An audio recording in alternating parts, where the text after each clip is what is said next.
Hi, this is Marlene with Miami Ghost Chronicles, and I want to welcome you to another episode of Stories of the Supernatural. Wherever you find us, whether it's a video or podcast on your favorite platform, please like and subscribe to us so that you can get notification of when a new show is released. You can also find us on major social media platforms. If you go to miamighostchronicles.com, you can find links to the videos or MP3 files, which you can download and enjoy without commercial interruptions. If you're into classic horror, ghost, and adventure stories, I narrate Nightshade Diary, and you can find links at nightshadediary.com.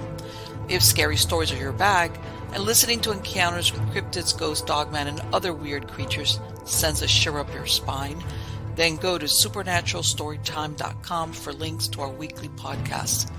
Noteworthy news about the paranormal world, true crime, conspiracy stories, and anything that is just plain weird can be found at eerie.news or visit the Stranger Than Fiction Stories tab at miamighostchronicles.com. Please subscribe to my newsletter on Substack. Just go to mppellicer.com for a link. I want to thank you for being part of my audience, and I think you are all wonderful. Hi, everybody. How's everybody doing? Good, I hope. Everything is good over here. Even though it might be a couple of weeks because this show is staggered, but we're still in the middle of the summer. North Florida, I'm going to say, it's part of me is thinking that, it's never, like when it's really hot, you're like, man, I can't wait for it to get cold. And when it gets really cold, it's like, man, this is too cold. But anyway, and I've said this in previous shows, the Halloween stuff is out. Even though it's baking outside, they've got Halloween stuff up everywhere. And to me, it's like, okay, I'm sorry, but to me, Halloween belongs in the autumn, not in August. So yeah, as you can tell, those wheels of commercialism are trying to drive us in that direction. And it's like, there was a time, what was it? The season, it's, you wanted to go outside, at the appropriate, it was like, there was a rhythm to it. How's that? And guess what? Not anymore. So, but anyway, outside of that, everything is good. All my chickens and all my guineas and all my little doodads running around, we're all good. And as a matter of fact, I'm going to probably, if I do get any other chicks or poultry or anything, I'm not letting anybody that's laying hatch anything because I don't want to get, it's too much. Let me tell you something. I keep my poultry there. They've got a lot of they're free range, but I've got water all over the place, and there's a lot of shade for them. And even then, you could tell they're like, you see them with their wings out like that, and it's like, sorry, I can't do anything about that. But yeah. So anyway, guys, yeah, it's either too hot or too cold. One of those things, like Goldilocks kind of deal. Anyway, let's get on to the good part. The good part is who's the guest tonight at Stories of the Supernatural. This is the first time she's been here. Her name is Katrina Rasbold, and she began her study of the magical arts in 1980 in the Marianas Islands. And since then, she's worked with mentors throughout the United States and England. She's a published author and freelance journalist who distinguished herself with her no-nonsense approach and humorous homespun commentary in many different genres of reporting and commentary. Her workshops, classes, and lectures continue to charm and educate her clients and students. She's published over 40 books, including 10 that she co-wrote with her husband, Eric Rasbold. And in 2022, they retired from public retail and moved their business, Crossroads Occult, online, entirely online. She offers spiritual cleansings, reading, consultations, classes, and personalized spell work through their website, crossroadsoccult.com. And I'll have a link to that site on the credits of the show. They feature handmade magical products, including candles, bath, conjure products, sprays, and handcrafted incense, among other items. I love this part. Katrina is a mother of 6 adults who are out there loose in the world being amazing. Help me welcome her. How are you doing today, Katrina? Okay, now I can. Why did I mute you? Yes, I think I did. No, you're muted. You're muted on your end. I said all my amazing things in that moment. Yes, like, man, I can't redo that. Like that was the golden hour right there. Yeah, right. Like, oops. It's like I think I just said some platitudes about how great it is to be here. it's It's like good to see yeah, it's like that. It's like, all right, it's you. Mercury retrograde. What can I say? Right? Yeah, I'm in the middle of it too. And because I'm Virgo, we're ruled by Mercury. So it either loves us or hates us. We're either really into our I'm sorry, I swear a lot, backwards I stuff go right that's ahead. going on at that time, or it just like destroys us. So Yeah, I know. I know. You know what? There was a few times that I said, "Oh, this thing about Mercury retrograde. That's I don't." Nah. I said, "God," or I forget. And let me tell you something. It goes. It's really funny, and I think it has to do also where it is.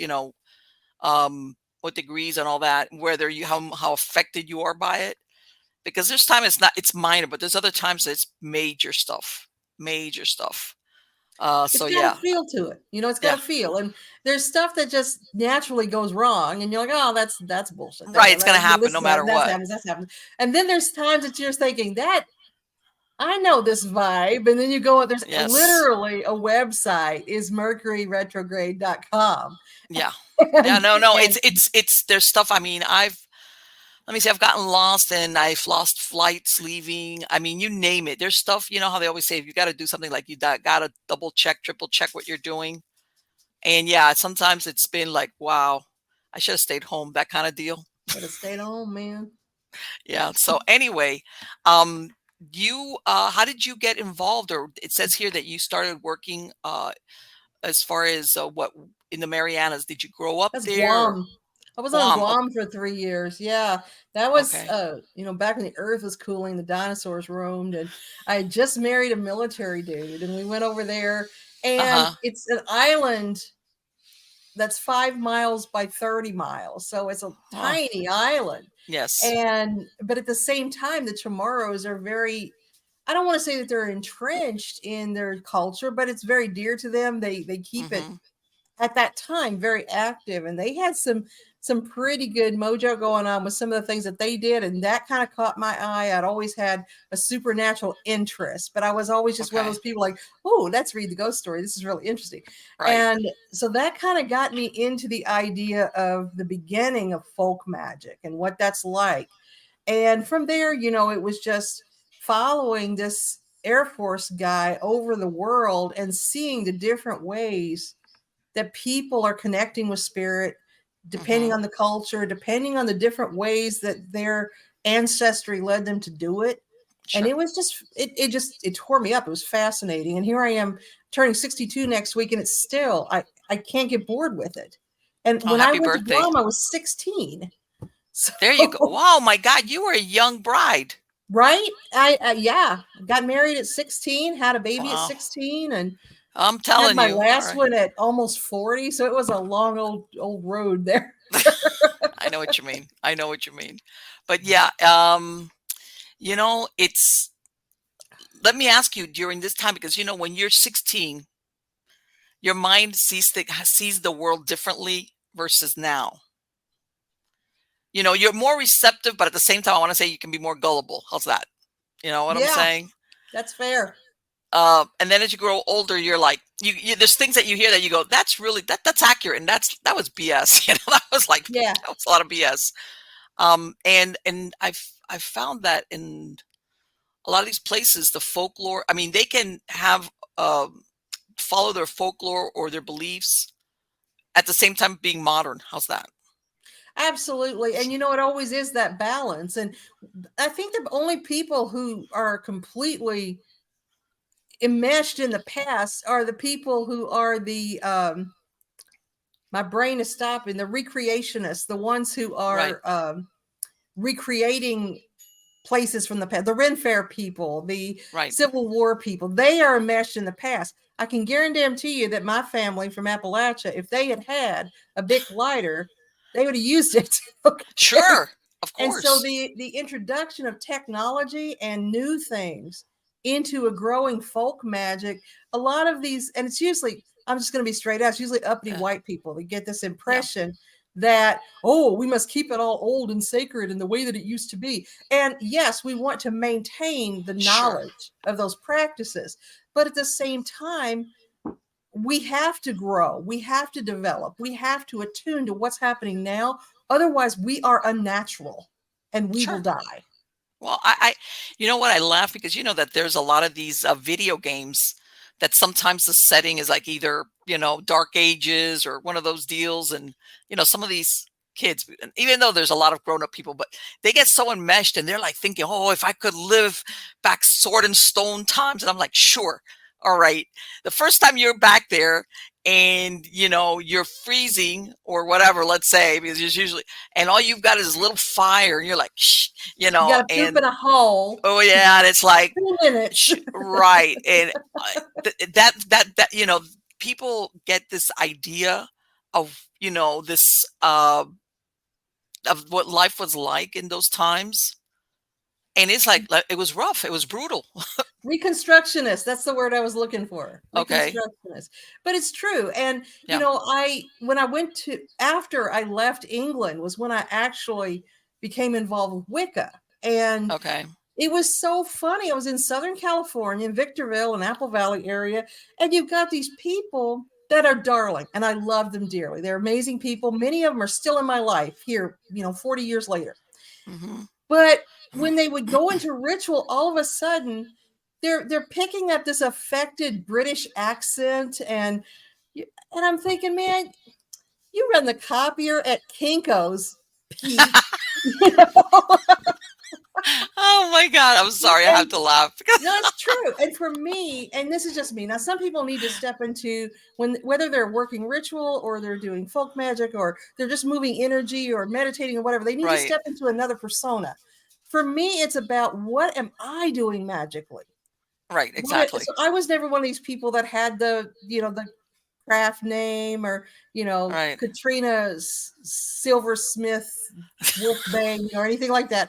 I was me, man. I wanted all the credit myself for what I Let me was tell you doing. something. It's what it reminds me of. You remember when Star Wars came out, the first one that they've got Basil Rathbone who plays the bad guy, the villain. And I remember somebody saying, how come, there's a galaxy far, far away. He's got a British A accent, British accent, right? But and no, but I understand. I mean, it's one of those things, and a lot of it really has to do with intent. It doesn't matter if you have if you're Sure. Brit, fine, great, use your accent, but it's the I guess what maybe is it what you're trying to say is that just because you're whether it's a Brit accent or anything, it doesn't make it any more powerful. How's that? Or more Right. Now anything? I can go along with the language idea. Now, when I started Wicca, we were still doing a lot of Latin Right. in the incantations and such. And I get that. I mean, when Right. you have used an incantation over centuries, there's a reason why the Lord's Prayer has tremendous power, even in Right. folk magic. And it's because of the repetition over and over and over and Yes. over and over and over. And so I get that. But I mean, I'm not here just to clown the people that do that. I mean, Oh God, no, no, God no. I bless mean, it's whatever. anybody It's in any way that they reach their divine selves. It doesn't mean I'm not, eating off the yeah. inside of my face to keep from laughing, as it's happening. But Yeah, no, but it's like are you doing magic or are you LARPing? What is it? are you impressing me or the Right, goddess exactly. or that Yeah. that girl over there with the corset that's making Yeah, right. everything Yeah, look the good? the exactly. Yeah, Yeah. that tight So bodice.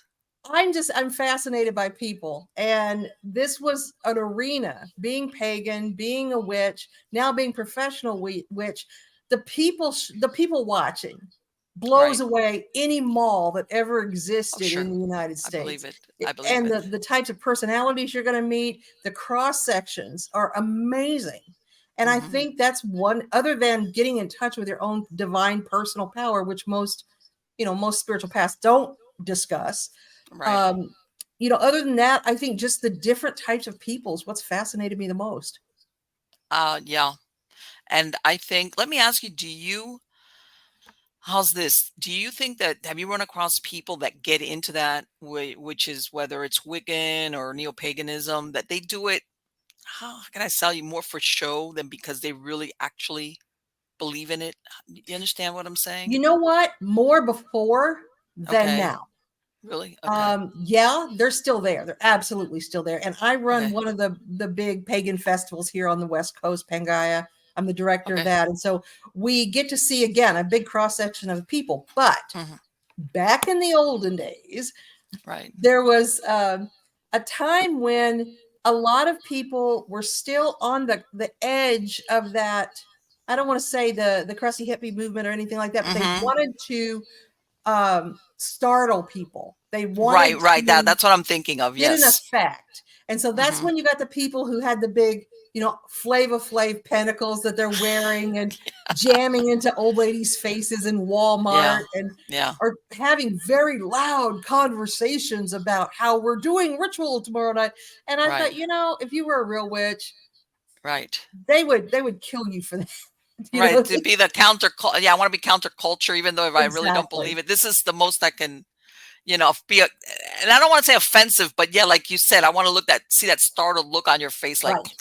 that kind of And deal. that So. what that's saying is I am not significant enough in my life to have an impact on anyone else, Right. positive or Exactly. negative. Therefore, I need to co-opt the most shocking things in the world I can integrate Mm-hmm. into my life. And it just happened that anything witchy or gothic was shocking. So Right. there it went. Now, that is no disparagement to my true goth friends who are just in it to the bone, Right. dead to the Right. bone. But the ones that were just in it for show, I mean, those guys are CEOs now, and they're, uh, you know, Yeah, it's like let's not talk about what I used to do, what I did that, right, right. It yeah, was when a I was walking around with transition the for them. eyeliner on and stuff Yeah, like that. yeah.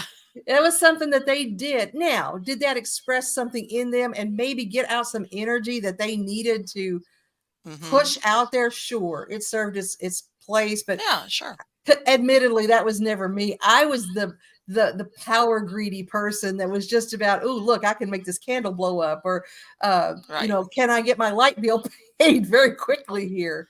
So it Right. was all cause and effect for me. But yeah, I absolutely knew those people Right. Like if you back had told then. them, "Hey, you can do this, but you got to keep it a secret. Nobody's can tell. You can't dress like it," and they'd be like, "No, that's no fun in that." You know what I'm Yeah, saying? it's It's true though. almost There is no fun in that. right. No, but I'm saying that if you put that caveat on it, Yeah. which is Well, like, you know what, nobody can be able to tell by looking at you mhm. what you do. They'd be like, "Huh? No, no, no. See, You got to to." me, that's the fun part. To me, Right. that's and I do dress the part. I'm not Lori Cabot. I'm not wearing ritual robes and makeup every single day of my life. I usually look Hmm. like somebody's ordinary grandma, well, somewhat ordinary grandma. Uh, but at the same time, I love to dress up. I love to put on Right. the robes and the smell the incense and the whole bit. I can do all that with the best of them. But yeah, some people you can tell that effect is all there is. They're Right. not living a lifestyle of this. They're not incorporating it to make themselves a better person. And Sure. really, that should be what your spirituality is about. So, is it about your spirituality, or is it about some psychological need that you're showing off, or that you're putting it in somebody's face to Right. create an effect? So Yeah. it's really, Yeah. Like, I what's once your agenda really about as yeah, far as. exactly. And I once said that one of the greatest strengths of paganism is its inclusiveness, because it Hmm. will welcome anyone and everybody. And one of the greatest weaknesses of paganism is its exclusive or its inclusivity, because it will welcome anybody and everybody. You know, Right. so Right. you Right. really end up with, I hate to say it, some of the French people who have personality disorders Hmm. and Yes. challenges that make it difficult to create a healthy group dynamic. Sure. So Sure. that's tough. When you welcome everybody, that's great. When you welcome everybody, that's a challenge. So Well, you know what, and sometimes I'm going to say people like that will come in disguise, like disguised as a normal. And I'm going to even. I've been doing paranormal research since the 1990s, and I worked with a research foundation in Florida, which means I was always freelance. I would work with different groups, or they would call me, "Hey, we have a case down in South Florida," or whatever, or "Hey, somebody can't make it. Can you come in?" And I would fill in for them. So I was in touch with a lot of different groups, and you would every once in a while you would see these new people. They would come in, and after a while I could spot them, and I was like, "Oh, this is going to be a problem," because you could tell what they call paradrama, mhm. where they get into it, and then before you know it, it's like they're this personality that I would even now, I'll have people that group leaders that'll call me up and go, "Hey, man, I don't know what to do with this person. I don't want to take them on investigations to people's houses because holy crap, I don't know how this slipped by me. But yeah, they did. Like you said, it's one thing is to have individualism in a group, Hmm. but then there's others. I was like, man, you, you got to get out of here because you're, for some reason, they are just very conflictive kind of Hmm. personalities. And I don't know if you've come across that or if that's what you're talking about. Absolutely. And in fact, in my life, I've been privileged to wear a lot of different hats. I have had fun in so many different arenas. Now, I was raised uh, Christian and Okay. was involved with a lot of the Pentecostal churches and Mm-hmm. some of the churches that will, I mean, really get down. And Right. in retrospect, when I'm looking back on those things, there were some people within those churches that you've got to wonder, when Sister Eileen starts speaking in tongues, is she Right. wanting that attention, or is she genuinely having a Pentecostal moment, or Right. what's happening there? And I'm sure that they had some of the same issues Mm-hmm. that I have or have had in Coven. When for almost 20 years, I was privileged to be involved with the General Hospital Fan Club Weekend, which was Okay. about the show General Hospital. And you can see it in actors, you can see it in the Yeah. photographers. Some people are in it because they love what they're doing and Mm-hmm. they love that interaction, they love acting. Some people are in it, look at me, I need this attention. Yeah. And they're all Narcissism. controlling. Narcissism. That's what Right. it is. And so they're You know. everywhere. And unfortunately, or fortunately, we now are more aware of what those social types are like. Sure. And we have some guidance, at least Right. through YouTube or whatever, on how Yeah, to I know. deal Like, with. I don't know how to do that. Let me go watch a YouTube video. Yeah, let me catch Dr. Phil's podcast Yeah, or whatever. on Yeah. how to deal with crazy pagans. So yeah, it's challenging. It is. And I've been Yeah. a high priestess for over 30 years now. Mm-hmm. And as I look back on some of the stuff that I have had to deal with, I've been more blessed than a lot of people because I Mm-hmm. kind of had this no bullshit kind of demeanor, and people sometimes found it off putting. And Right. so if they were going to the rituals or the meetings as a self help group or to get a lot of coddling, I wasn't their cup of tea. Oh, you weren't. You mean you weren't going to give him therapy? Nah, I'm not qualified. But you know what I'm talking about. It's like, I do, but I, I I also have a good knew. friend of mine she's out in California, and I remember her telling me, she says I had to go solitary because I couldn't handle it. She says I Yeah, tried here and there, and I thought at first I was with the wrong group, and she just after a while she just said forget it, I just be by yeah. myself.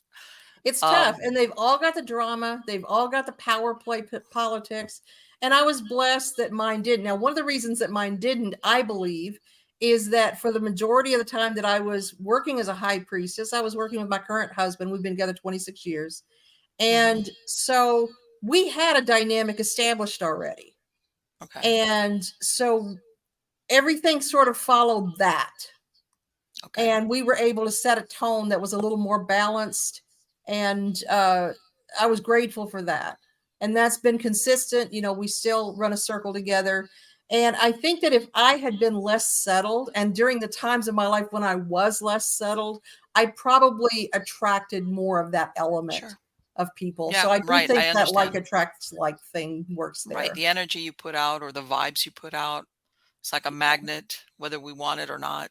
Sure It's like enough. it brings it to you somehow or other. It's like there it is. Wow. Um, and let me ask you because and that's one of the things. Did you ever find where some people were coming to you for more than just, hey, I want to be part of your group, where they were coming to you to, hey, make a very important, almost for everything, instead of like, you need to make your own decisions. Did you ever come across that? I get that more with my clients. Okay. My I've always had a little bit of distancing, Okay. beloved distancing Mm-hmm. with my coven people. When I started running a coven here in the Sacramento area, it was 3 years before I knew anybody's last name. I mean, Okay. we literally showed up, did our magic, blew out. I didn't know if they were married, single, what their situation was. I'm not like that now. I know more about my Right. people now. That was in the beginning. But in my practice, which I'm one of the few people I have known that is Mhm. blessed enough that being a professional witch is my day job and my side hustle. I mean, it's what I do and it sustains Right. me well. And in my clients, I have a challenge with that. And I'm a really bad business person because I don't want that. I want them Yeah. to, ideally, they're going to be able to think for themselves and not need me. Sure. That's the plan, is graduate you out so that Right. you're able to be in a stable, intelligent, healthy situation. And of course, people don't go to your local witch when everything's great. I was about to say that. I was gonna say, are you like the I've tried everything else, help? Is that when I you get that am, call? my boat is sinking. Here, take a bucket and start bailing. And if you don't save my boat, you're not doing your job.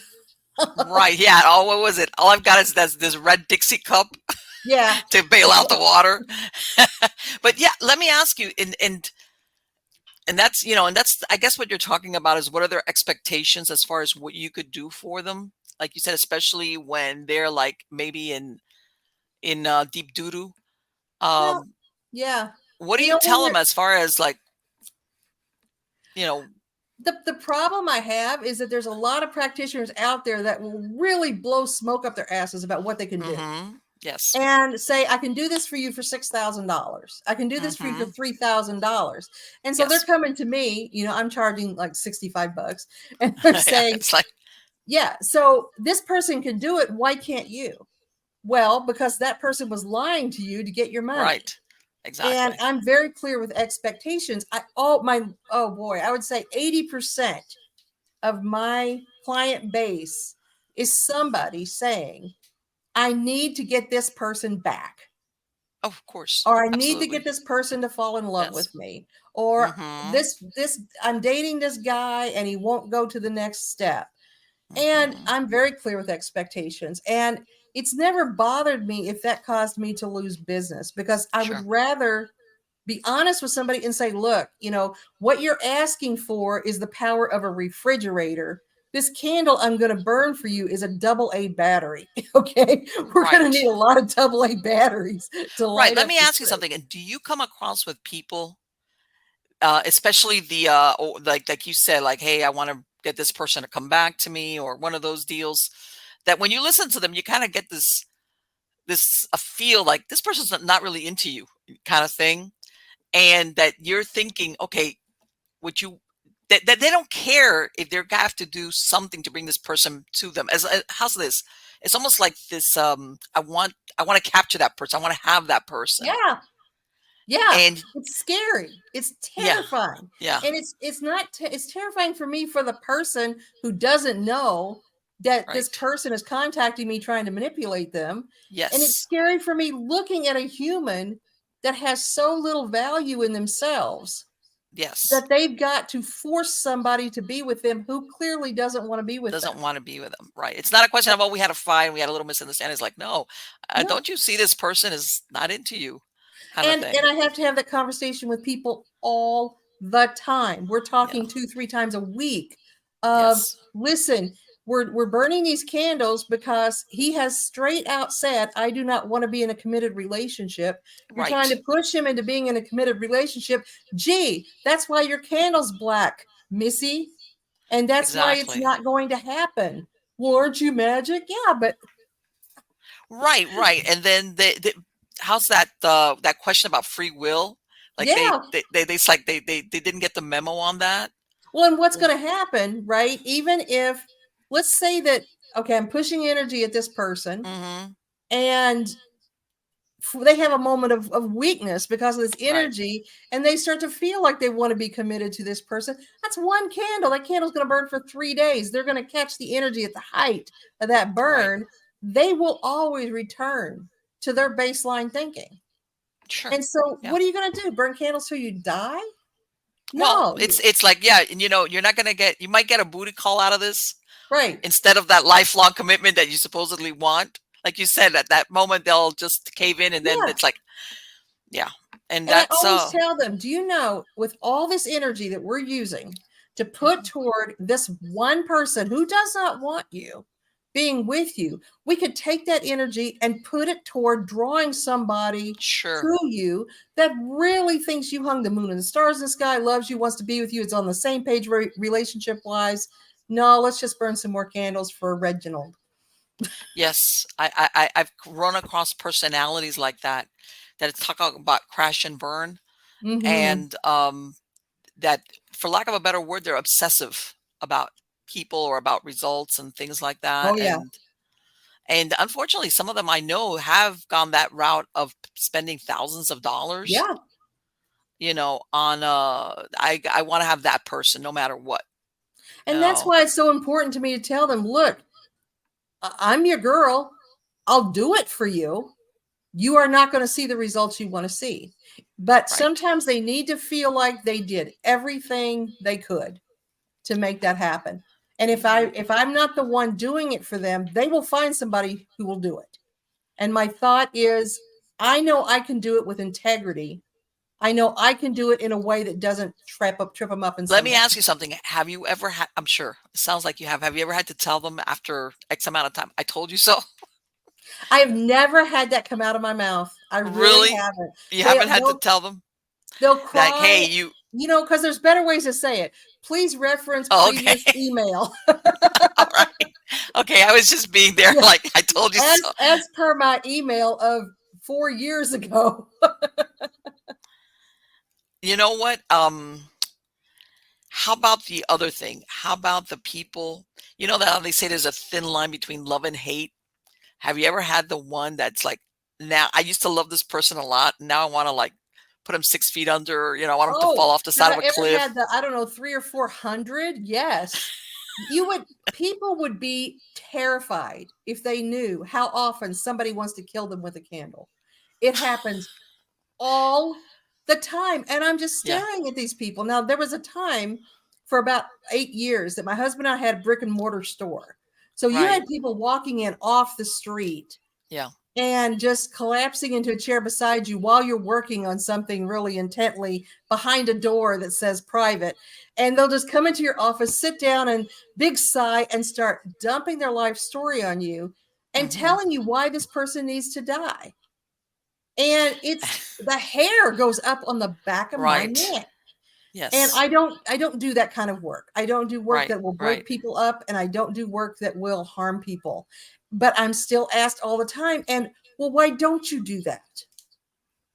You Right. have to ask me why. I'm not a hitman. Right. Come on. Right. And that, yeah, like, have you heard about the word like karma? Like, Well, and there's a man named John Beckett who is a druid that is a wonderful writer, wonderful lecturer, and he says never do anything to a person with magic you would not do to them to their face mundanely.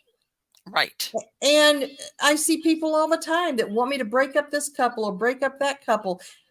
They're wanting me to break up a couple that's not even in the conversation. And right. And it's like, for lack of a better word, it's almost like I want a magical hit person. Can you put out Yeah, this hit, it absolutely is. And Right. I don't play that. And I've got all of this work that I do that's designed to, okay, let's create your best life.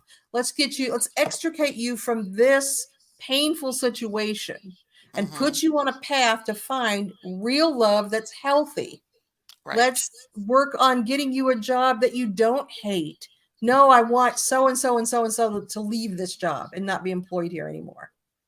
And there is no, I can tell you, I would say 99% of the work people come to me for involves somehow manipulating the thoughts or action of another person. Sure. Sure. Nobody ever comes to me and says, how can I be a better person? You know what? And that's because, and it's almost because I think intrinsically part of them kind of knows that what they want. How can I say it? Obviously, they can't force the person. They could, but they probably are afraid of getting in trouble. So the next stop is, I want something to like you said, Yeah, like they're gonna get fired, or they're gonna like drive off a cliff, or yeah, whatever it is that their intent is, or what they want the outcome to be. All right. And it's almost like, but well, I really didn't do anything. All I did was like through magic. You know what I'm saying? Like my hands are yeah, clean kind of deal. yeah. It's like, yeah, And you're when you say I really didn't do anything and you're talking about the work that's done, that's the narrative. When somebody comes in and says, "Hey, I was with this person for 5 years, all of a sudden they left, all of a sudden they don't want to be with me, all of a hmm sudden I need you to get them back." There's a big piece of that story missing. Oh, sure. Yes. And Yes. so everybody that comes to me is in a victim capacity, it feels like. And I have to get them out of that. Because once you can pull them out of that victim capacity and get them to see, hey, you did have agency in what happened, you Well, can get them to the place where they can feel like they're empowered to do something else that fixes their life. and I'm gonna say because I've run that sometimes there is some type of, how can I say? I don't want to say mental illness, but behavior disorder. There's that flavor about these people that they become obsessive, um, like they have that tunnel vision kind of deal where they come back to you over and over again, or they want you to do that, or extremes. Like, hey, I want this person. I want to curse this person. Mm-hmm. And or the person that they're with. Especially if it's a triangle kind of scenario. Yeah. Haven't you run Well, across that where they're the other sure. person, and then all of a sudden the person goes back to their husband or wife, and now they're. Mm-hmm. Let me ask, do you have more Absolutely. men or women come to you? I have more women come to me, but Hmm. I do have men. And the men are usually a little slower to admit that that's what they want. Sure. But the women are usually just, and I think that's because we developed a culture of magic that was primarily around women. Sure. Women for many, many centuries felt very helpless.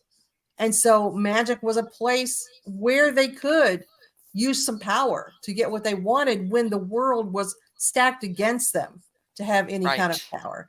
And so I Right. think that we do, as females, have a predisposition to go in that direction as compared to men that, I'm going to fight it, I'm going to kill it, Action. Yeah, they're into yeah, the take action. action on it, right? Whereas we tend to lean more toward energetic resolutions. And we are always accused of being more emotional than men Sure. are. Well, the emotions are energy. Yeah. Of course. So I do have a lot more females than men. And I really try to, and again, it sounds like I'm just shitting on people that come to me, and I don't mean to do that. No, I but I really don't. understand exactly what you're talking about. Yeah, I, I I have know some what you mean. amazing clients. I really, really do. And part of what I do is sit with them and hold space for them and let them sometimes talk about things they can't talk to anybody else about because they know Hmm. I'm a neutral party. But the bottom line is I'm the advocate for that client. And as their advocate, my job is to tell them, look, this is going to be the best use of your energy to get you out of this situation. And that's why I studied psychology and religion and different um, methodologies for problem solving to get people to a place where they can heal themselves Have you come across people who come to you and tell you, "I think I'm cursed or I'm hexed or something"? every day. Okay. And do Every you? day. And there's different cultures that are more prone to that than others. Yes. If Yes. I've got an Eastern European person who says that they're hexed, I'm going to sit down and talk about why they feel that way. What symptoms do you have? We're going to discuss it. If I've got somebody who's Hispanic, if I've got Hmm. somebody, who is, again, from Cuba, from Haiti, from Mexico, and they say, look, I've been cursed. Let me get my stuff. We're taking care Yeah. of it. I know they Right. know what it feels like. I know they can recognize it right away. And I know they have people within the culture who will do that and not think twice about it.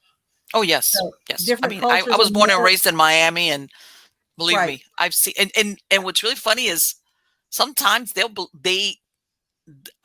in the Haitian culture. Let me tell you, if they suspect it, they believe it. They you'll have police be called out to like dispute between two people, and the Mm-hmm. dispute is over one accusing the other, like, you cursed me or you hexed me or you did something to me. And They I probably mean, did. they're not, and it's not like, no, no, no. They did to them. This is like, you're basically trying to ruin my life. Yeah. Well, when Whether we the other look at one. I wrote a book called Uncrossing, and when you look at the structure of a curse, Hmm. we do curse people every day. And it's not, people think that cursing somebody is about poke the doll, stir the cauldron. And Right. really it's about ill wishing a person or sending a huge shot of negative energy at a person and the impact it has on their spirit. So road rage is one of the Sure. fastest way a person is cursed.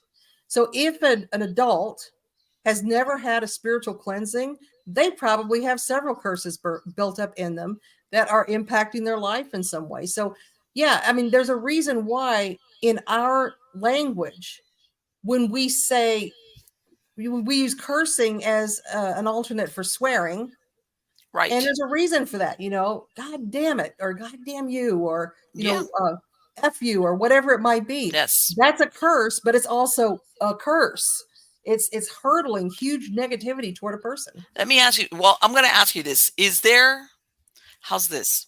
Is there a difference between, like you said, somebody cuts you off and you're like, you, blah, blah, you, and you, and then everybody goes their own way. That versus the person that let's say, let's go with a neighbor thing. Some neighbor who all they're doing is spending all this time hammering on it, like, hey, I want them to move away, or I want this, it's not like, a momentary anger. Mm-hmm. I mean, what are we talking about here? Is it a momentary You thing? Is got that really, or you got somebody that sits there and degrees. hammers it? You got extra factors going on because, for one thing, it's going to depend on the receptivity of the person. If you've got a Okay. person who is in a victim mentality, who's very Okay. reticent, they are going to absorb that energy more completely than somebody who's like, fuck you too, just Yeah. Right. Yeah. and Right. let it Yeah. roll Forget. off, don't care. Yeah. Yeah. That is a personality type that can do that, Sure. and it's actually a very small segment of people that can just blow it off and not think twice about it. And so it's going to depend on the receptivity of the person, but also when we're looking at somebody who is applying intense focus toward the downfall of another person, that's bigger energy than Right. just a Right. momentary moment of rage. However, when I am doing the cleansing, and I use Mm-hmm. eggs to do the cleansing, and I'm looking Okay. at the reading of their egg, it's going to look the same because the Okay. effects are going to be the same. Okay. So it's kind of like if I stab you a little bit with this steak knife, or I Mm-hmm. stab you a lot with this butcher knife, Right. what's going to happen? Well, we're going to bleed either way. Okay. Okay. I see The what you bottom mean. line is we got to not. I used to teach it. I still do teach a magical ethics class. Mm-hmm. And back in the day when I first wrote this class in 2013, this class was a lot of PowerPoint slides, and it was about as it harms none, do what you will, and being very, very careful about threefold law and karmic flashback and all these other this, and this. Now my whole presentation is one slide that says, "Don't be an asshole," and that's really what it's about. I love it. Yeah. Is this Exactly. yeah, is this a crappy way to be in the world? Don't do it.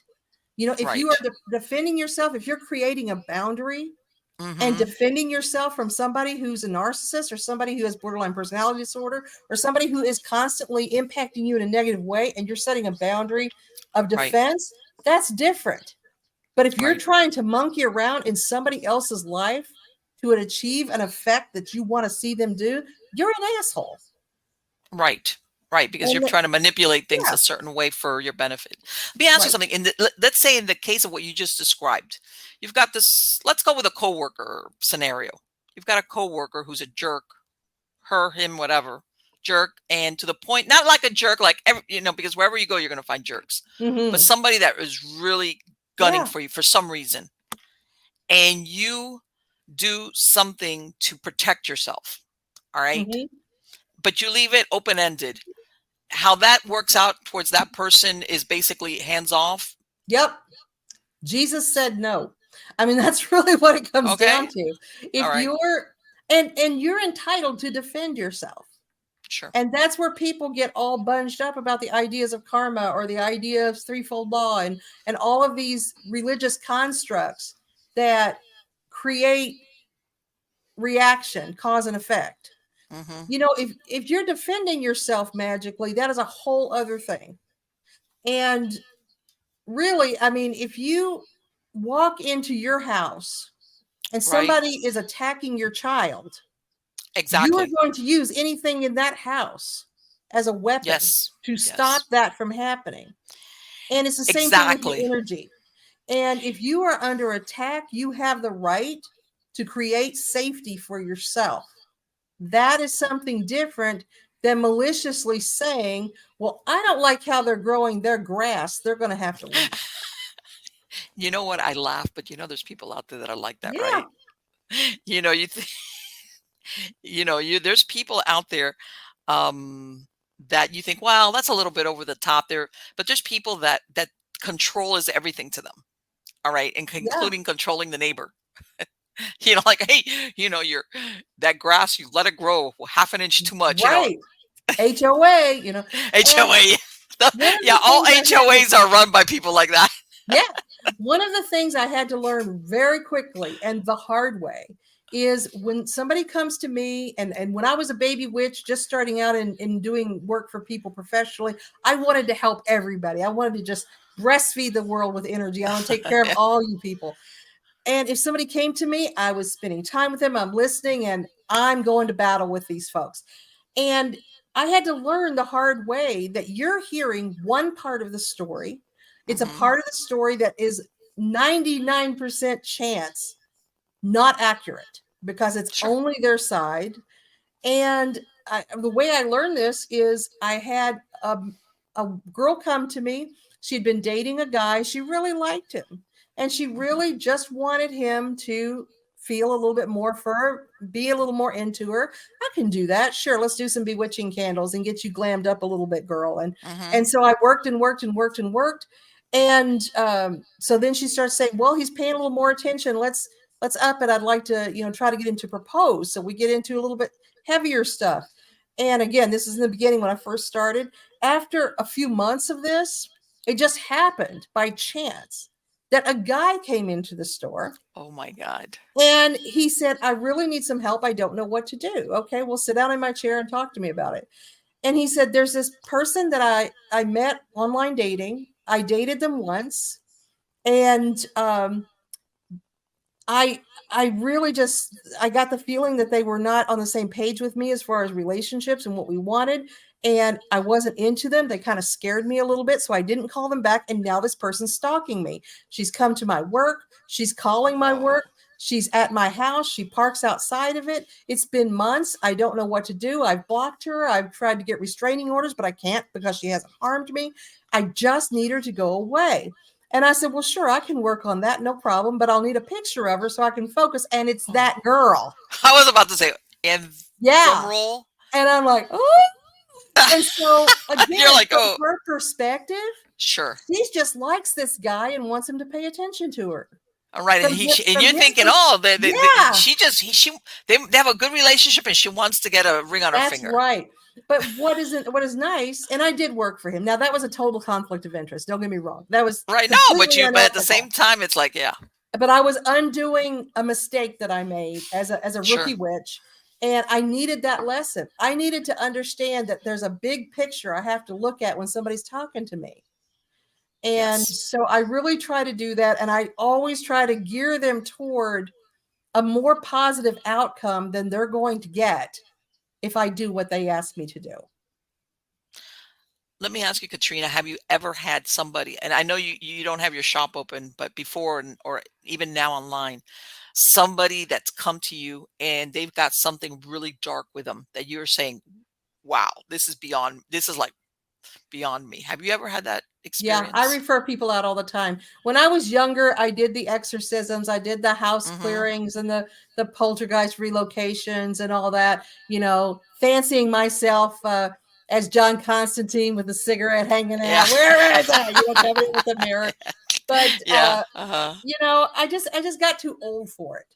Yeah. And with it, a lot of people think an exorcism is going to be all the power of Christ compels you, Yeah. but it's really just holding somebody for about 4 hours, restraining them while they convulse and cuss at you and Yeah. pee on you and scream. And it's just not an old person's game. And so now, especially for the last 10 years or so, I refer Hmm. out like crazy. I Yeah. know, there's some people that are just better at it than I am who are willing to go to those extremes. I have people now that I'm only working by remote that'll message me and say, hey, I've got this spirit attached to me. I know where it came from and it's doing this and it's doing that. Can you do a cleansing? you know what, I can try, but you need somebody in person in to person to take do it. care of you. And I tell them that all the time. Another thing that comes up a lot is, and this really makes me crazy. I get a lot of people who are diehard Christians who will contact me and say, I'm not comfortable with who you are. I'm not comfortable with what you do, but I need you to help me. And what do you do with that? Yeah. And I just let them know, look, there are people in your faith who can Right. manage this. You just have to find them. And that's going to make you more comfortable. God is all powerful. God will find a way to heal you and send the person to you to heal you if you pray about it and ask for that. But if you come to me and you're afraid of me, how can I be your It's not ally? going to work. It's not going It's to not work. going to Have work. you ever had anybody which is dark, and it's not like I want to get rid of this. It's that when, especially I imagine if, well, it can also be online, but especially in person, that you're thinking, man, whatever is with you, crap. Like Yeah, it's not like yeah. they're saying, hey, give me an exorcism. It's like, it's all good with me. And you're like, whoa. Yeah. You know what along those lines, what really gets me are what I call the star effers. And those are the people that they get off on, and I understand the appeal, going into meditation so deeply that they're out on the astral and they can have sex with ghosts and disincarnate Oh, beings and this sort of stuff. They come back with all jeez. these nasty astral STDs and want me to clean it up Yes. because they've been out there Yes. vulnerable. You are no more vulnerable than when you're being sexual. And so you're out Yes. there, this big magnet, opening Yes. yourself up vulnerably, and boom, boom, boom, boom, boom, all this mess Yeah. comes at you. I'm like I don't know, the cleanup crew for the like hazmat or something that's got Yeah. to come in and Yeah. clean all this mess up. And it makes me crazy. And Well, you I'll know say, what? Some why are people you think doing that this? because you're meditating, like they think of the Yeah, meditating, it's all good. And it depends where you're going in that meditation it or does. what And you're the average person that just goes in, relaxes, gets their brain to be calm, and just sees what's there for them is going to be fine. But you get these people that are like, I'm going to go to the Akashic Records, and on the way there, I'm going to do this and this. Oh, jeez.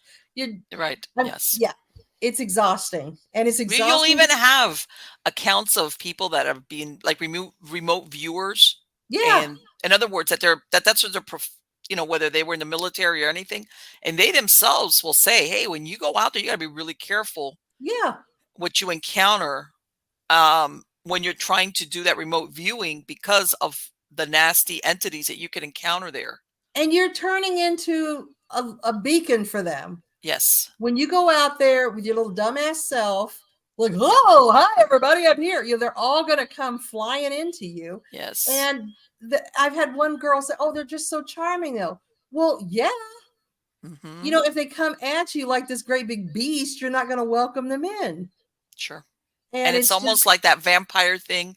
You got to yeah. put the invite out before they can come in, and And um, I love meditation. I love the things I learn. I love going to all of the special places and all that.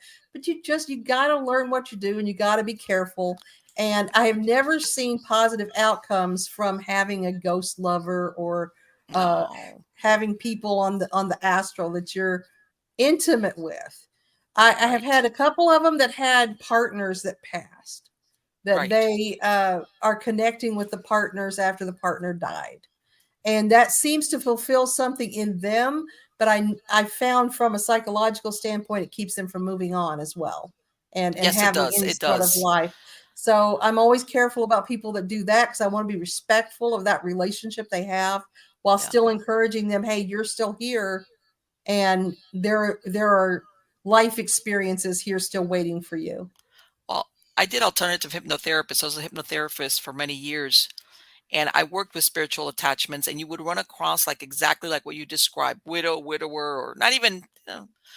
And at the beginning, when they were like, "No, don't leave me," in the first that painful, right after the death of the person, and then like you said, you might get an attachment from this partner who they're kind of you've asked them to stay, and they're worried about you, and maybe they see you grieving. And then down the line, when the pain starts going away, all of a sudden that attachment or the presence of that person Mhm. starts interfering in your life, Yep. because, hey, you get stuck, or things, Very maybe you're true. ready to move on, but hey, remember, you were the one that asked this person, don't Yeah. leave me, don't leave And a me, lot of whatever. times that's a manifestation of the guilt that they feel. Sure. For one of the hardest things I ever saw was when somebody came to me, they'd lost their partner a year before, and they're really reluctantly and shyly telling me that their partner is still with them in Hmm. ghost form and is very Yes. attached to them. They're frequently being intimate, and I'm feeling this presence, and I know it's not their partner. Yes. And Yes. that's always Right. and I Yes. chose not to have the conversation because Yeah. the person would not have been receptive to it, would have shut me right down, and Hmm. had actually had friends that had told her the same thing, that she relayed this to me, that they told me it's not him. I know it's him. Right. Okay. Yeah, they're kind of like a circular kind of Yeah. thinking. Um, they and I had people come in that would kind of tell me, look, like they almost didn't want to believe it, but it's like, I feel this person is close by, and I've even gone to bed, and I feel like this person is like, and all of a sudden it's scaring them. You Mm-hmm. understand what I'm saying? Sure, sure. Because, or they come with the, uh, well, came because I haven't been done it. Hey, I can't move forward with my life. And all of a sudden I just feel like all I can think about is this person, and time has gone by, and I'm ready to move on, but for some reason I just can't. Mm-hmm. And then like you said, then when they soften up a little bit and you don't go, ha Yep. ha ha, they kind of say, and you know what? There's times that I kind of feel like this Mm-hmm. person, Yeah. especially around sleep time, like when you go to bed. That in between time, those transitional times Yes. are the most And active it was times. like, um, Yeah. and I understand sometimes when people are fresh in their grief, they say a lot of things, not Sure. realizing that sometimes it's taken verbatim, Mm-hmm. like, They you do. know, And I realize that there's sometimes you don't need or want the spirits around you to yeah, leave. I mean, sometimes I make a spray called No More Monster Spray that's specifically to give you a little bit of dominion, because all right, sometimes you don't want grandma to go away. You're just like, Grandma, leave Timmy alone. It's 2 a.m. You right, just want yes, that buffer there. And we've yes, got spirits in our house like mad. Most of them are animals. For some reason, we have a lot of animal really, spirits in my house. And we don't want them to go away. We just want them to stop jumping on the bed when we're trying to sleep. right, yeah. No, I know what you mean, but yeah, I can imagine what is are you or your husband the medium? Who's the medium there? That's pulling them Neither in. one of us does it professionally. No, I'm not saying, but They're just there. They just are there. And we lived in a house for 22 years uh huh. that burned to the ground in the Caldor fire recently. And that Oh, house was, I mean, this was a gold mining town that okay. had burned to the ground 3 other times. That house was pristine. There was nothing in there. The whole town is haunted, and my house is clean. What is that? And then I move into this house, and it's in the middle of nowhere and just popping. Yeah. There's spirits everywhere. So we've actually enjoyed it. It's been a lot of fun. Let me ask you. One time, let me ask you, because because I ran across this one time. I was doing an investigation, and this was family. They had moved to Florida from Australia. And they rented this big giant house, and stuff started happening. And come to find out, what had happened was that something had been buried, like a cursed object had been buried on the ground, but it was meant for the previous people that had lived there. Okay. But they were still getting the effects, which is like they don't realize that it doesn't matter if you're not the person was directed at. You live in that house now, so guess what? It's Mm-hmm. yours. Mm-hmm. Um, do you sometimes I think people have a hard time understanding that some curses or hexes don't have to be directed at you. It could just be the place. Yeah, it's like uranium, or Right. you put it there, you're still going to feel it. I Yeah. take every now and then I'll run into a family curse for somebody, and that's when it Okay. does follow DNA lines. But otherwise, if it's there, you can feel the effects. Right. In other words, some people think, well, I haven't done anything, and it's like, no, well, but whoever did it, just because of the fact that you're living in that land or in that house, Right. whatever the case was, Yeah. you're going to get the side effects from it. You're absolutely And right. And I love that attitude. What you just said was so familiar to me. I haven't done anything wrong. You know yeah, what? Yeah, you did. The Yeah. fact is that we've all done things that irritate people, hit people wrong, Sure.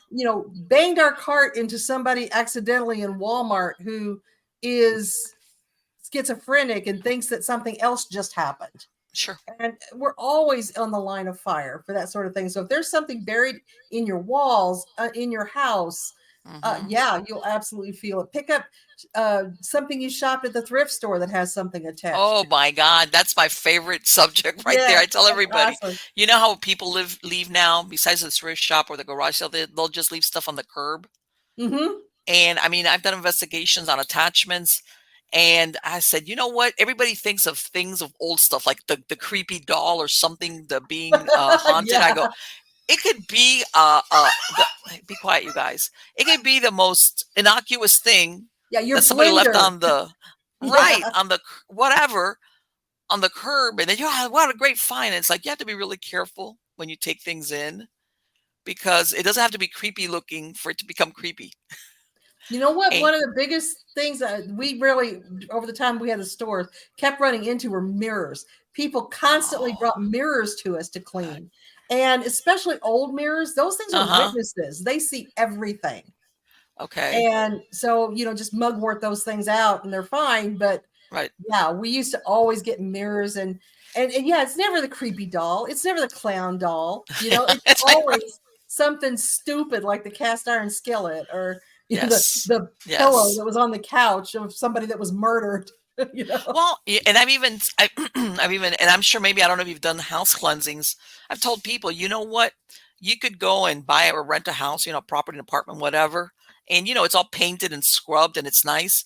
But I've had instances where if there was a certain room that was a sick room, let's say Mhm. somebody that was ill for a long time, they weren't in a hospital, but they were there maybe months, even years being ill, and you'll have somebody take over that room and then they start developing the symptoms, and it's not haunted per se in the sense of actual spirit, but what occurred there for a length of time is like Yeah, it's become part of the tapestry of that space. absolutely. And Um, have you so run across that where people think, or if yeah, it's a newer place, that it's like, well, why is and anything happening?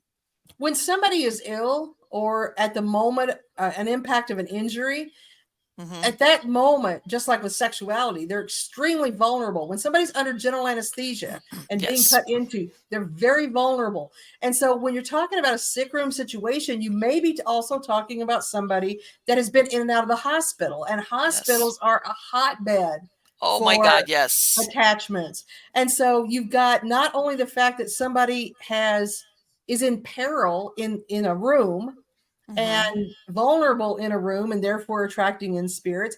But you've also had them at the corner penthouse of Spook Central, Yes. bringing it back Yes. into the room. So that's always a concern. People think it's going to be the place where the person committed suicide, and that's usually just going to feel very Or the sad murder or something like and that. Yeah. lots of resignation and feelings of despondency and then feelings of elation. But it's the sick people that Hmm. really bring it in. Right, because Absolutely. people don't realize that sometimes people will die. Either, let's say, if they were brought, let's say that hospital, what you said, they lost consciousness and they die Yeah. in the hospital, or they're under Yep. anesthetic in the operating room and they die. Like they miss the part where I'm dead kind of thing. And then that's where you can get an attachment. Like it's like Absolutely. hospitals are hotbeds because sometimes people, that awareness of I'm dead. Mm-hmm. Let's say if the last thing you had was I was in a bad accident, and then after that it's all dark, and then when I come to, Mm-hmm. I miss the part where my body's mangled. Yeah. If you even And have a concussion and pass out for a little bit, yes, oh yeah, there's yes. and there's so many different ways, and it it just yeah, not good. No, Not people good. that I would say that.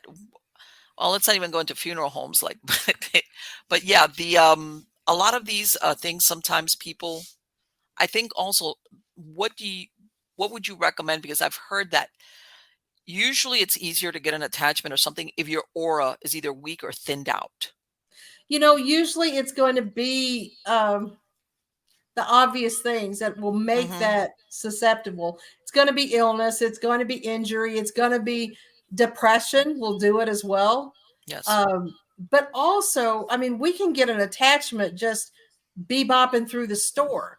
Hmm. I clean entities out of people all the time that are just energy suckers, basically. They're little Yes. parasites, little energy parasites. So you're walking along, in TJ Maxx or something, and you get this heavy feeling like, oh gosh, Yeah. I hope I don't have COVID, or I must be getting a cold, or Right. I just got exhausted. What happened? I'm going to go home and take a nap. Whereas the person who just walked past you suddenly feels better than they have in a few weeks. Yes. And what happened was that energy parasite, for lack of a better analogy, chewed up this piece of gum. And so they're popping to the next warm body that comes along. Right. And I really believe that eventually we will be able to isolate this as not germ warfare, but the same way that we didn't used Right. to know what caused viruses. I think we Yeah. will find what causes this Well, I at think that some there's a point. lot of people, like you said, that they'll be having a wonderful day and they're in a good mood, and then they'll go out, and then all of a sudden it's like, man, I was in a great mood, and now I'm either angry or down, and I Mhm. really don't have a reason for it. I Yeah, those just are what happened? empaths. Let me ask you: is there such a thing as a psychic vampire? There are two different kinds. One is, so there are people that I know personally who are admitted psychic vampires. It's a Hmm. practice that they do and they enjoy. And just like the mythology of the vampire, they have donors who are willing to sit with them and give them energy so that they can pull the energy from them. And that's a practice that is usually consensual Hmm. and is something that is done to build one's own personal energy up. A lot of times, people who are hyperactive, or if they are manic depressive and they're in a manic phase, Hmm. will have a friend who's a psychic vampire, so that they can sit with them and drag them down to Okay. a normal reaction phase, whereas that person's getting off on the increased energy, and it's sort of a symbiotic thing. Now, that's one situation. Hmm. Bookmark that.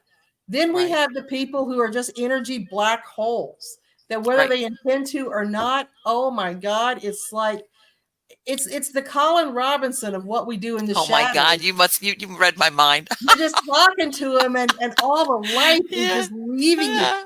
My greatest nightmare is being that person and Yeah. not It's knowing that I'm that person. But yeah, it's I see it a lot with running rituals for people. Part of what I do as a high priestess is I've got to monitor the flow of energy around the circle.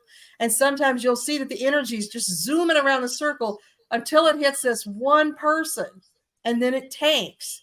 And you've got right. to reroute the energy past them and around. Okay. And so, sure, there's people that do it and know it, and there's people that do it and don't know it. Right. Yes. I've heard of those people who are like, they'll talk. It's a conversation. Well, how's it outwardly? It looks like two people having a conversation. All right. And, of course, it's all one sided where this person is like, we'll talk a little bit about you, but then the rest of this conversation is about me, me, me, me, me, me, me, me, and me. And part of that conversation is something that you don't see, which is where they're Mhm. pulling, Yeah. you know, And I and I'm don't done, people or well. they're dumping their like Yeah. negativity, because I've told you all my woes. I don't people well. And so when that starts to happen, I start to get this frantic thing where I want to eat off my foot to get out of this trap. Yeah. Because and it's getting worse as I've gotten older. When I was young, I was Miss Infinite Compassion. And Right. now it's just like, man, time's wasting. Okay. Yeah. Yes. I Yeah. got a cake in the oven. I gotta leave. Yeah. Right. Right. Like it's like yeah. If your feelings are hurt, oh well. Yeah, bless your heart. I gotta go, man. It's Yeah. jam Yes. time. Yeah. And what's really funny that these people they'll move on to somebody else. They'll try to find a young version of you. They'll sit there and go, "Oh, really? Oh my Yeah, God! Oh, yeah. yeah." No Like, patience. oh, If I and then didn't think birth you and you don't pay my bills, we're not gonna have that conversation. exactly, exactly. But they're always looking for, what's that word? The bleeding heart, where The it's like, mom, oh, the and mother, you know yeah. what? And they'll, and if you think, they think, oh my God, that this person just needs a shoulder to, to cry on or to lean on. And it's like, it's never going to be enough. You don't get it, Mhm. do you? Even though And you come you home and can you want to take a parallel nap. that. you can parallel that with the growing of confidence and Mhm. what you have to offer the world as you get older. Sure.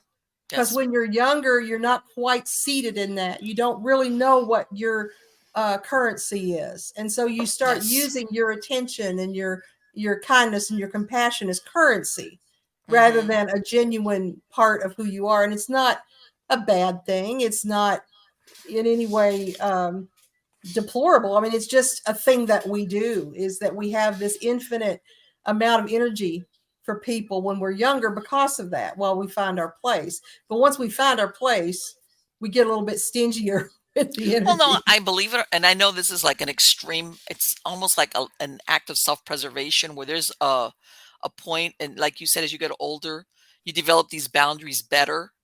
Whereas I want to help you, but not to the point where all of a sudden it's all you and I'm like, and it's nothing. It's like no, no, And as a matter of fact, that's my first sign that you're a problem Mm-hmm. because you don't realize that you're just, if I let you, Mm-hmm. you'll just like, let me be dramatic here, suck the life out of me kind of deal, Yeah. Well, and Um, they do that with energy work too, where they want you to do energy work to get them a job. right. But they're not going and filling out applications. They're not taking any classes. They're not talking to people. They're not doing the legwork. They Yes. want the UPS dude to drive up and offer them a job.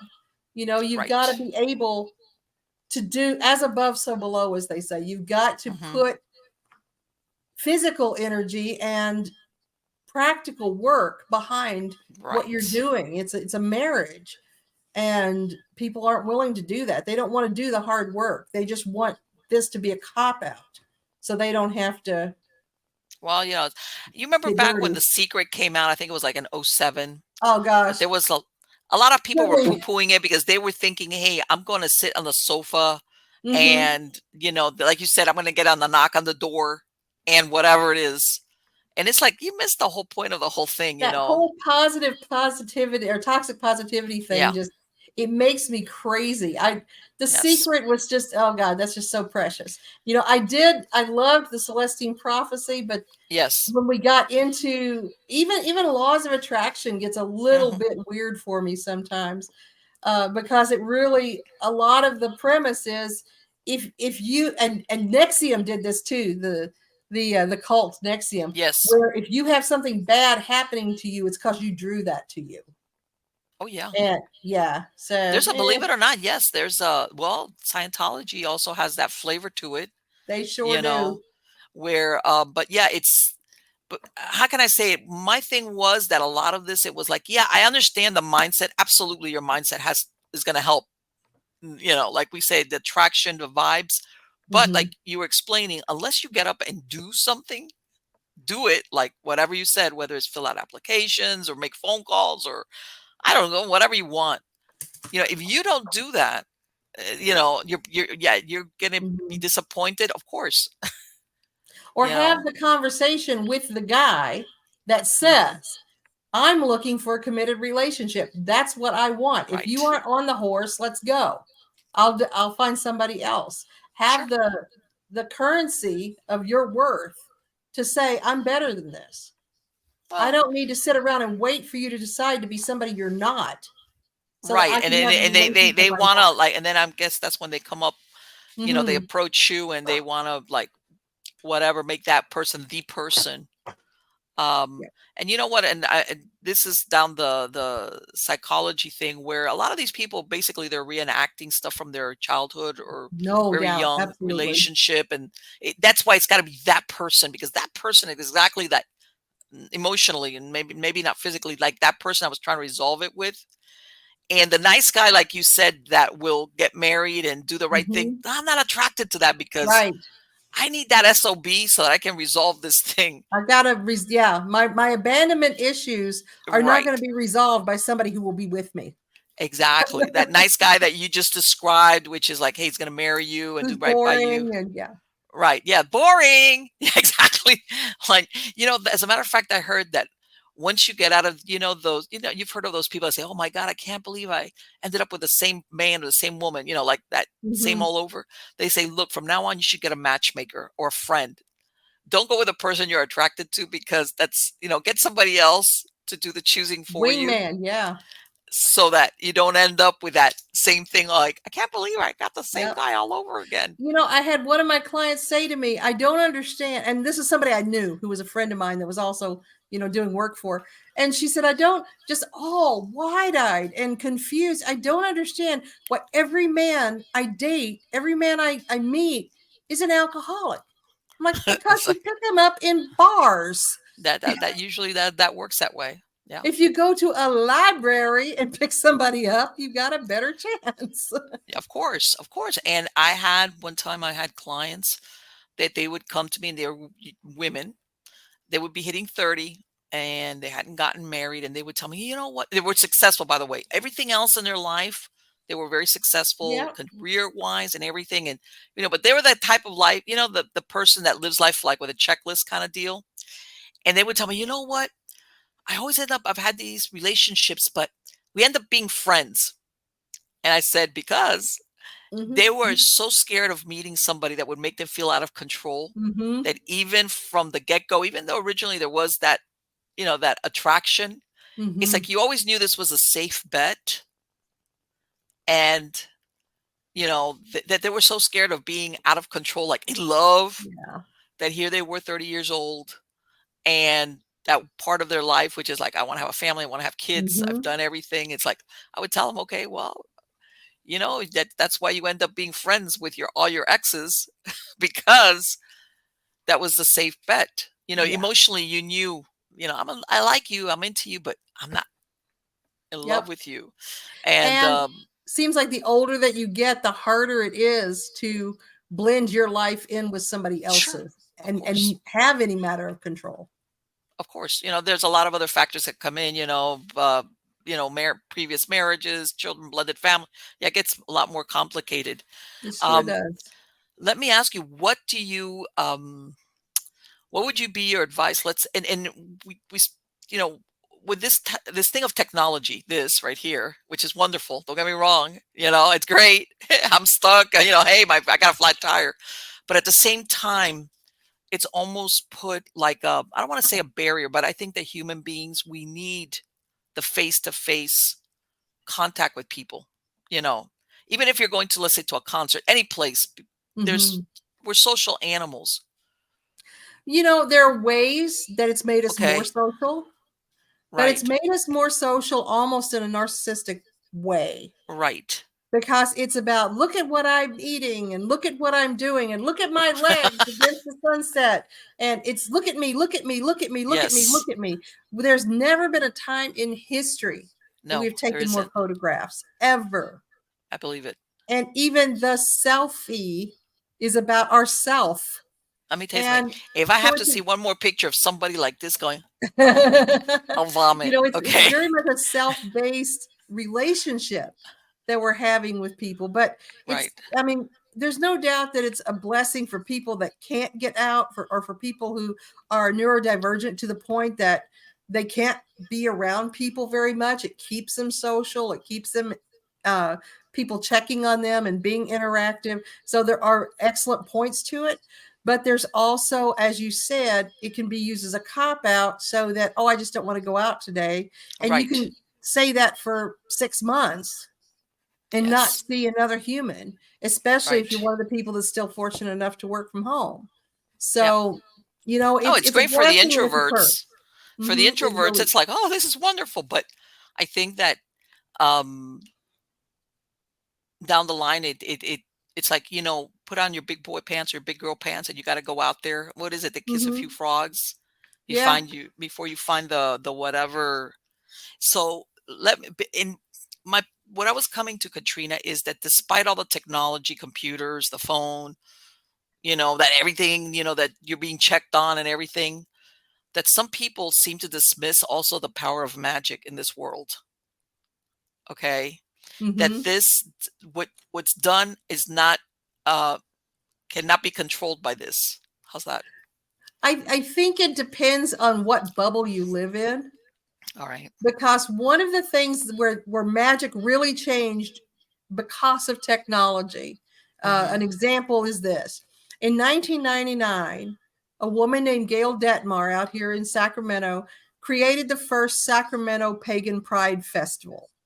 And Okay. this was a festival. She did such a great job that National Pagan Pride used her festival as a template to offer to Okay. other people to create other festivals. And I went to that. My little boy was 2 weeks old, and we had him in the little umbrella stroller, drove up in our VW bus, the whole bit. And we were looking at this with jaw dropped, because here are hundreds of pagans. We didn't Okay. know there were this many pagans in the world, much less at a VFW post in Sacramento. And it was Okay. just amazing. We were with our people. We felt included. We felt kinship. It was amazing. Now, fast forward to now. Mm-hmm. And as I said, I run the or the Pangaya Festival out here, and we do not get the attendance. She would get 3,000, 6,000 people a day coming through that event. We get a few hundred. Right. Why? Because now they can reach out Yeah. online and have ongoing connections with thousands of pagans, thousands of people like themselves every single day. So it's not as much of a novelty. So I Right. would say that the main way that technology has affected magic, is one of the main ways is by this connectedness with Right. pagans of all kind. The other thing that it did is it took away the card catalog. We used Okay. to go to the library and we had to look through Yes. the card catalog and hope that they had Ah. that book on Sure. the shelf and that somebody hadn't stolen it, and get an interlibrary loan and wait 17 weeks for it to come in, and Right. the whole thing. Now, all of this amazing information is at your fingertips. Mm-hmm. And for instance, there are some places you just will not go wrong, like herbology. If you're looking up the magical properties of herbs, Okay. thousands and thousands of herbs, it's probably not going to be wrong on the internet. It's pretty consistent. If you're looking up the energy coordinations for colors and what correspondences there are with colors and magic, you're probably not going to go wrong. If you're going to look up what different stones do, you're probably not going to go wrong. Now, I just described some of the books that were the biggest sellers in Right. the 70s and 80s that we were just Mm-hmm. clinging to. Oh my God, I've got my Cunningham's book of magical herbs, Right. And yeah, you know, exactly. whereas we can just access it in 30 seconds of GTS. Google that shit, and so we've That's got great. our information there. So that's another way that it's affected it. The other way that it's affected it to the negative, two ways I can think of right off the bat. One, Okay. everybody's got a damn opinion, and they just live to correct each other and to be superior and Yeah. to, oh no, actually, and over Yes. explain. You can't have an experience without somebody picking it apart. Oh my God. Yes, I've seen that. So And there's other that. things like that. Yeah. Yeah. The other thing that I can see that's negative is the TikTok witches and the stuff on the internet that is explaining to you the simple way to curse somebody. And just the spell work is ludicrous. Not that Uh it huh. wouldn't work, but that it's not going to work safely and it's not going to bring you the Right. results that you need. And I'm not one of these people that says, oh, you're not a witch unless you've been initiated by another witch, by a Gardnerian tradition, blah, blah, blah, blah, blah. Right. I understand the value of that, but that's not my belief. But I tell you, everybody's a witch on the internet. And it just gets old just seeing, Yes. Yes. Yes. Right. Let me ask you something. Isn't there? I'm going to ask. I guess depending also on what they're trying to do, isn't there any danger on a metaphysical level for somebody that thinks they know what they're doing, and it kind of boomerangs on them? there always has been since the beginning of time. So Well, but you know what? Before you, hopefully, you had a mentor, like you said, or you belong to a yeah, group, or I think that we're all, anybody who has been magical for any length of time or been a witch for any length of time has a volume of stories of all the times you screwed up and the universe just made you eat it, yeah, and the universe delights in. Now there's two thoughts of this. For one thing, I don't believe that magic is a dangerous place to be. I just don't. I believe magic is one of the most natural things you can be and do. I think that it's inherent to us. I think it's a part of life. I don't think it is supernatural. I think it's just beyond what we understand.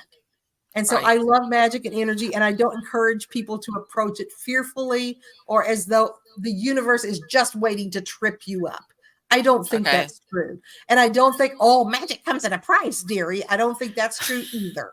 I think that magic is part of the concert, it's part of the natural process.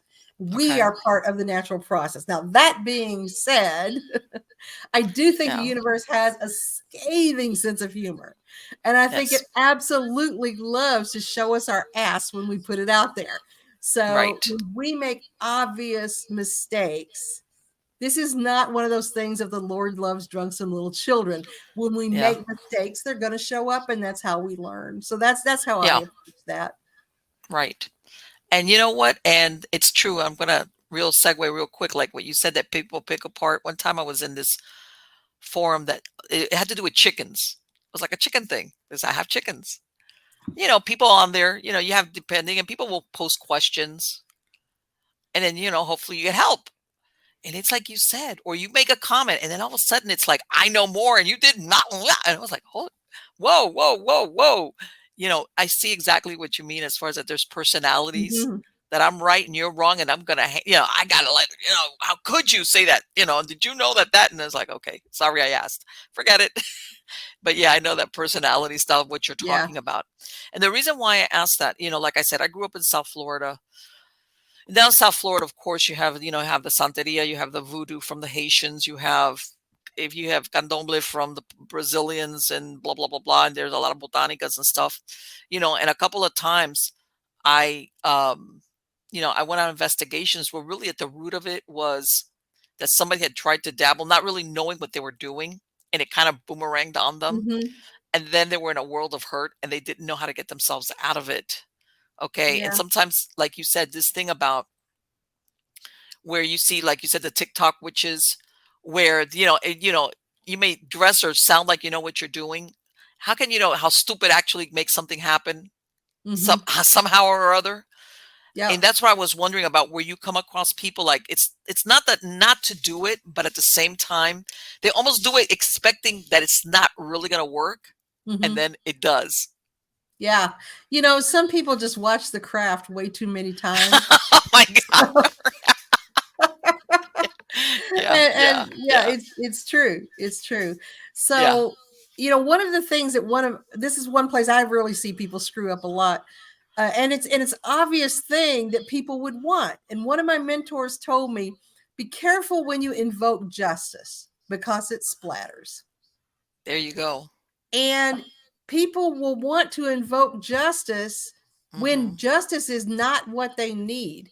I have people coming to me all the time who are in legal trouble and Yes, want me to invoke justice when I'm looking at what they're describing, and justice is not on their side. right. But they see it that, You don't yeah, want justice, you want contra la ley. You yeah, want to, yes, you want to be off the radar. You don't want yes, justice. Justice is going to eat you. yes, yes, yes, And yes. it's not the universe's justice or the universe's laws that we're working with. It's man's laws. It's your local laws. That's what's going to get you. And Right, if your ducks are not in a row and your side of the street is not clean, you don't want to be invoking justice right. because That's it like the will. wrong thing to ask for, because when you get it, you're gonna be like, wait a minute. It's like you wanted Yeah. justice, All of right? a sudden your accounts start getting called in. And I have an instant karma candle that I use for some specific situations. And I get people burning that thing willy nilly. And I'm always telling them, hey, you're invoking someone's karma. That's going to splatter. You're going to invoke your karma as well if you're Right. not really dialing down the energy of this to a very specific intent.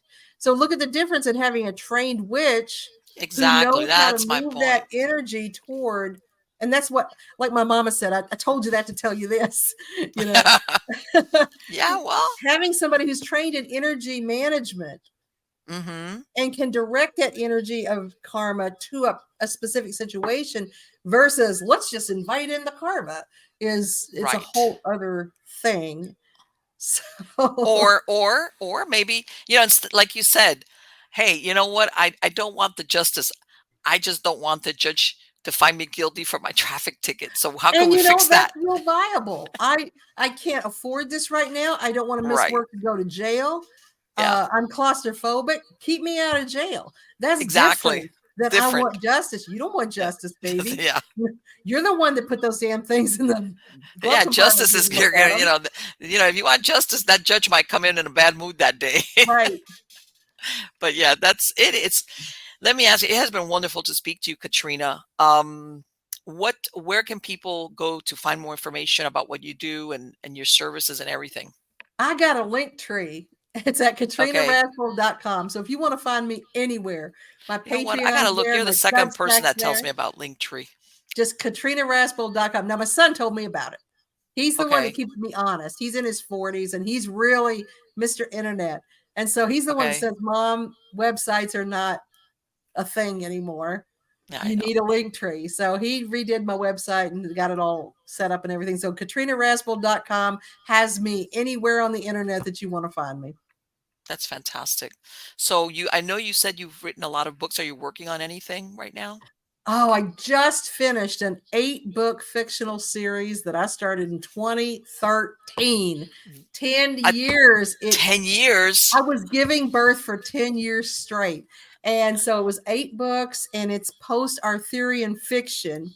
Okay. And I was really excited to get this finished because I thought I was going to straight out George R.R. Martin this shit and die before it Yeah. was done. Uh-huh. And I had my kids all wired up. Like, if I die, this is what happens to this character. This is what happens to this Yeah, character. it's like You got to finish it because I might not right, finish it. right, right. But as soon as I retired in 2022, October 2022, I was able to get 3 of the last 3 books done. Just bam, bam, bam. I'm so proud of this series. And that's the Seven Sisters of Avalon series. And Okay. so I got that finished. That was like being constipated for 10 years and finally getting everything I feel all cleared wonderful now. out. All right. So I'm not working on a book at the moment. I'm doing a Now it lot of sounds like, man, you after 10 I years, did yeah, 42. I mean, I was trying to figure out if I've really got anything else to say or not. like I need a But break. Yeah. yeah, I've said enough. But I did 42 books and I'm working on blog posts now that I do on my Substack. Mm-hmm. And there's a magazine periodical called Green Egg that I write for or starting to write for sometimes. And Okay. so I'm just taking it easy. You know, I quit Yeah. vending, which was huge. Vending Okay. at festivals was a huge part of my life. I Right. closed the store, which was huge. So it's really a drawdown. And that's the Yeah. writing has sort of drawn down away from writing books to writing Right. blog posts. Yes. So yeah, I'm pretty happy with where I am right now. But again, a lot of client work. I have a lot of interaction with them by Yep. email and Sure. remote work. So that's mostly what I do day in and day out. I live in a beautiful mountain area. So I just look out my window at this huge valley in front of me and feel the wind blow through the house. And it's just Isn't it heaven. wonderful? It's wonderful. I didn't know it would be this good. I didn't know what to want. Yeah, I know. I know. And as long as I got an internet signal, it's all good. Yeah, mine's shit. Because of the mountains. I mean, because of the mountains, we have the worst internet ever. I'm grateful we could even do this No, let because me. I've spoken to people sometimes who will tell me. I mean, if anything, I'll call them on the phone or anything, but they'll tell me, "Hey, my internet signal is. It can yeah, come and go." So, absolutely, it has been great to speak to you. I really enjoyed it so I'm much. glad I enjoyed it too. Okay, so again, and I hope we'll talk soon again. Okay, Let's do. take care. Take care. Bye bye.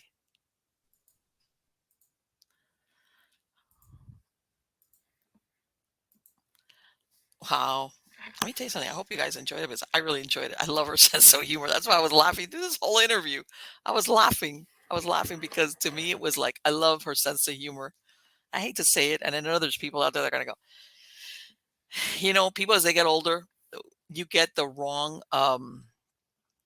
the reputation. Oh, that you get older and you become like all like crabby. And believe it or not, as you get older, depending on the personality, but a lot of times it's your sense of humor becomes drier. And like she said, you call things by what they are, like what it is, what's the worst that's going to happen? You're going to get offended or you're going to like, whatever, you just say it. And to me, I like that. I really like that. But sometimes, especially nowadays, everybody's got to pick and choose their words. Don't say that or don't curse or, oh, it's like, come on, come on. Sometimes it's like, just talk, blurt it out, that kind of deal.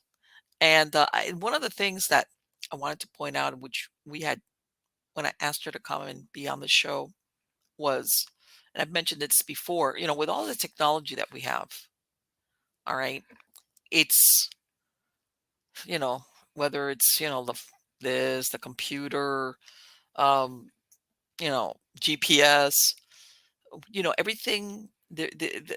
I think that we kind of like lose sight that there's, whether you want to look at the magical, religious, spiritual levels in our lives, where some of those laws don't apply in that. They don't. They really don't. And I'll give you an example. Let's say nowadays you'll see any type of court battle, whether it's a murder or an assault or anything like that. And you'll see basically people get convicted, or let's say non-convicted, depending. As a matter of fact, even if the prosecutor will go forward and even prosecute this person based on how good is the evidence that they have. All right. How good is the evidence that they have, whether they'll even prosecute the person. Okay. Or um, basically, or what they say, the doubt, there's a doubt, or if the evidence that's brought forward, even if it goes to, through the court process, is it good enough? You know. And in other words, my point being, I'm going to say, I know there's going to be people that say, yes, I know that there's guilty people that have gone to jail, but especially now with DNA, it helps a lot. But I'm going to go to the point of where people that have done something wrong don't get prosecuted, or they're let off because the evidence, whatever, wasn't enough to get them convicted or whatever. So basically, it's like justice, but not justice. But in the magical, spiritual, metaphysical world, whatever, however you want to apply it, that's not the way it works. In other words, as she was pointing out, when you ask for justice, justice, you might be really careful, because justice, might not be, justice doesn't know about your BS, version of what happened.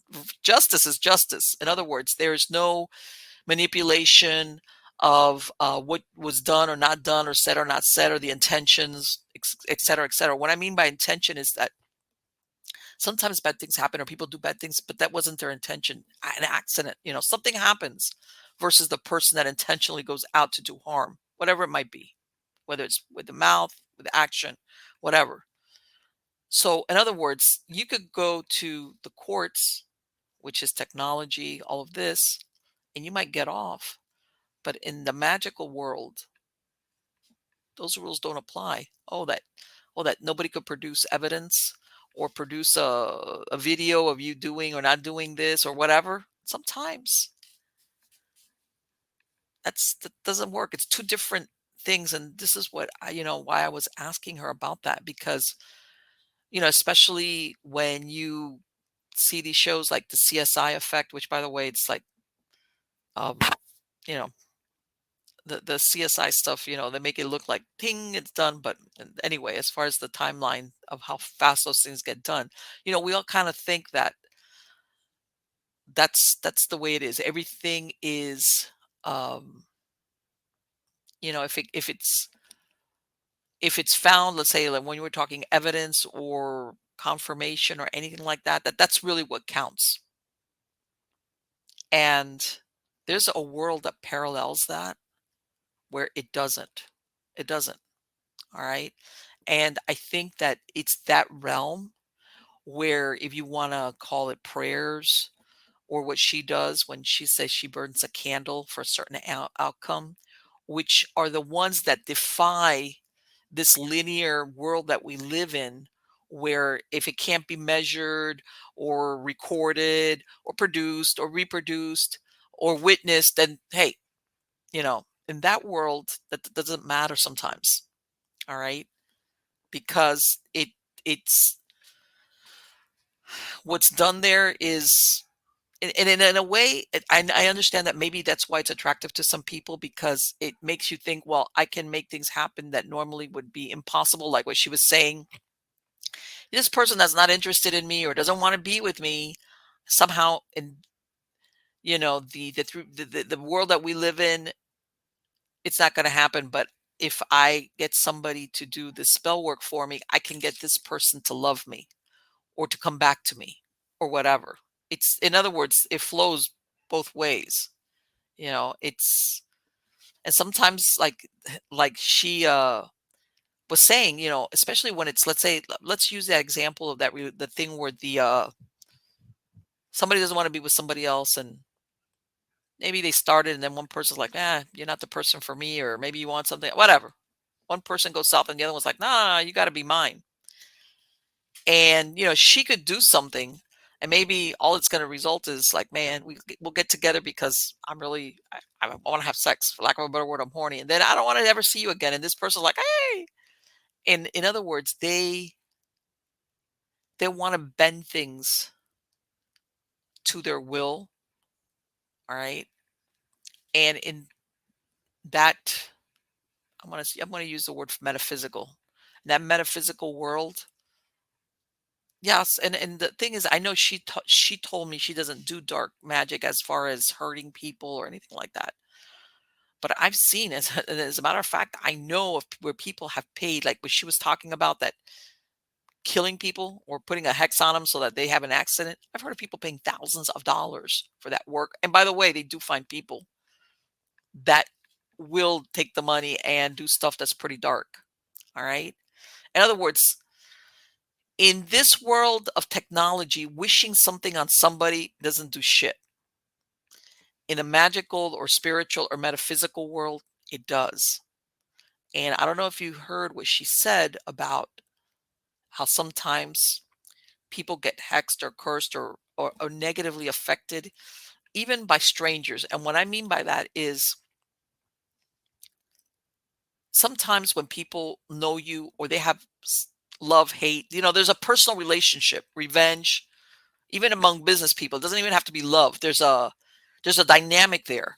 But she's talking about where you could be around a stranger, somebody that really doesn't even know your name, who you are, and if they're having a bad day, or what she said, this person's schizophrenic and thinks that, hey, you cut me off with your shopping cart and whatever. All of a sudden, in other words, normally in the regular world, that doesn't really matter, but you could get some type of negative effect from this person.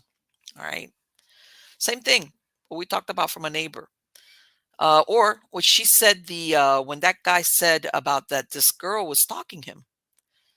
She's all over the place, making his life impossible. But he says, I can't get an injunction, against her because technically she hasn't done anything wrong. She hasn't hurt me, right? And what is he doing? He's coming to her to do the work that in linear technology world wouldn't work, because you just can't sit there and say, oh, I wish this person would leave me. It's like, all right, it's not working, so I'm going to go to down the magic avenue. And by the way, some people think of, you know magic, even prayers in a way are magic. Or if you want to say magic is like prayers, how's that? Whichever way you want to, from what end of the prism you want to look at it. All right. It's the belief, the intent, the will, the desire. And I want to say it even negatively, sometimes when people become obsessive, that sometimes will have things manifest a certain way. All right. And like I said, there's sometimes that things do boomerang on you, or like she pointed out, you want justice and then you get justice, not just the justice you were thinking of. So yeah, I do think that despite all our advances in technology and where everything can be measured, that part of our existence is still out there. It's still just as how can I say it? It's still just as powerful. And I think that even these people that dabble, or like she said, TikTok witches that want to, hey, I'm just doing it for I'm doing it, but really it's more about getting clicks or whatever. You know what? It will only take them so far. Um, versus the person that, how can I say, believes in it and respects it and understands what good or bad can come of it. All right. Because when you understand something along those lines, you realize the positive and the negative, like in all things, what can come of it depending on your intent and what you want. That's why, I'm sure you've heard about the karma thing, like, especially when it's let's say in a situation where you're wishing something negative on somebody when it's undeserved.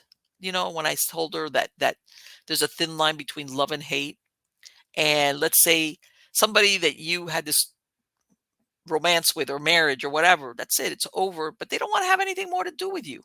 But that's really all they're guilty of.